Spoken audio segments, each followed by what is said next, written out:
Well, yeah, I appreciate you doing this. Mm.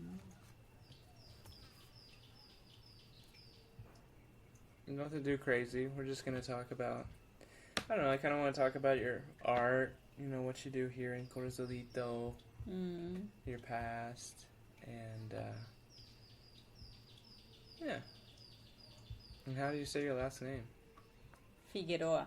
Figueroa. Figueroa Matarrita. Figueroa. Espérate que estoy contestando aquí un mensaje.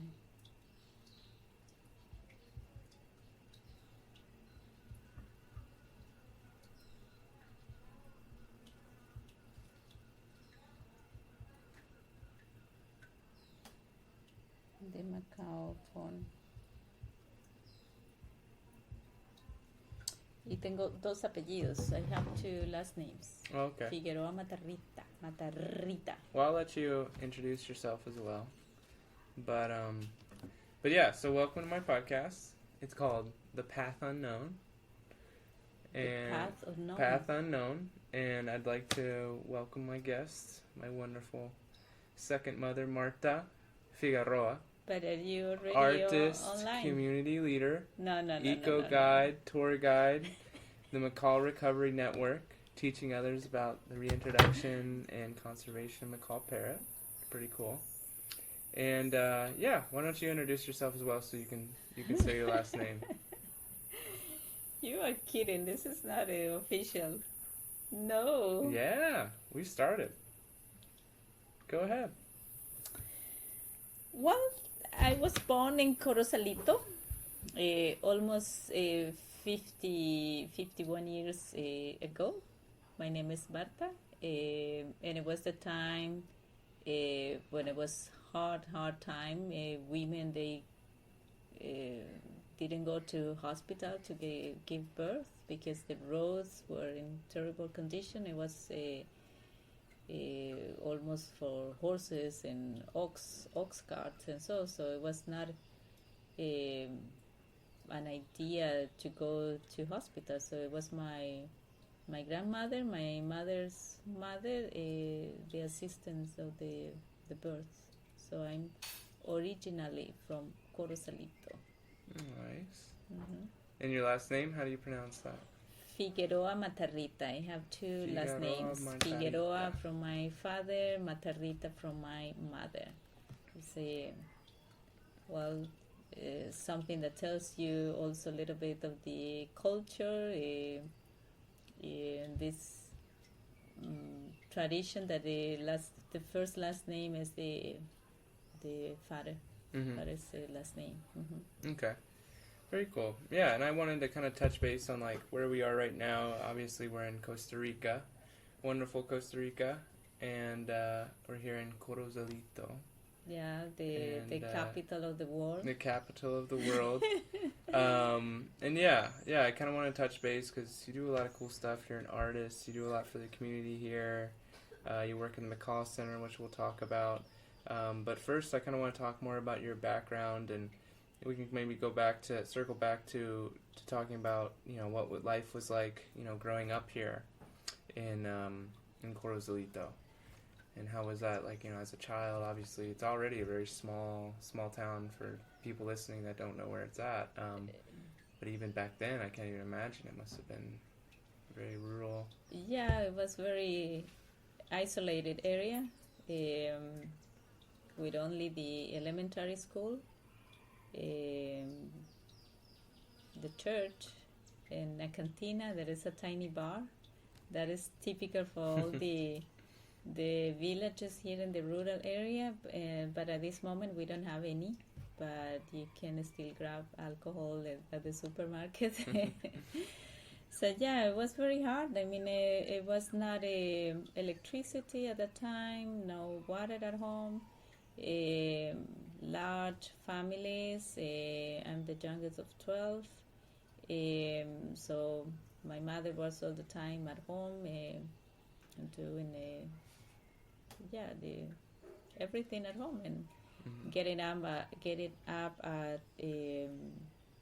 4:30 more or less to catch up with everything, and My father was also up at the time because he had to walk like 3 kilometers more or less to where he had the farming, rice, beans, corn, everything that we consume at home. He produced it. The water we got it from a well that it was in the house, but I'm talking about the time when I was 4 years that we were by the soccer field in Corozalito, the center of the village. But before that, they were like 2 kilometers, 3 kilometers from the village, and then they had to carry the water from the river and do laundry in the river as well. So everybody was having shower in the river. Wow. So yeah, and the roof of the houses, it was of palm leaves, from a local palm that is a Corozo is the name, and it's actually given the name to the village. A plantation of Corozo will be Corozal, and tiny, because it's a tiny area, Corozalito. So it was a typical, and then the walls of wood that it was quite rough also, not painted at all, not concrete floor, and just a radio we had, so we were listen to the news and soap opera and so it was quite disconnected to the rest of the world at that time. So my world, it was very tiny at that time. Also, my father, it was a alcoholic, which is sad because at that time it was also something normal, I would say, because people were producing their own alcohol at home.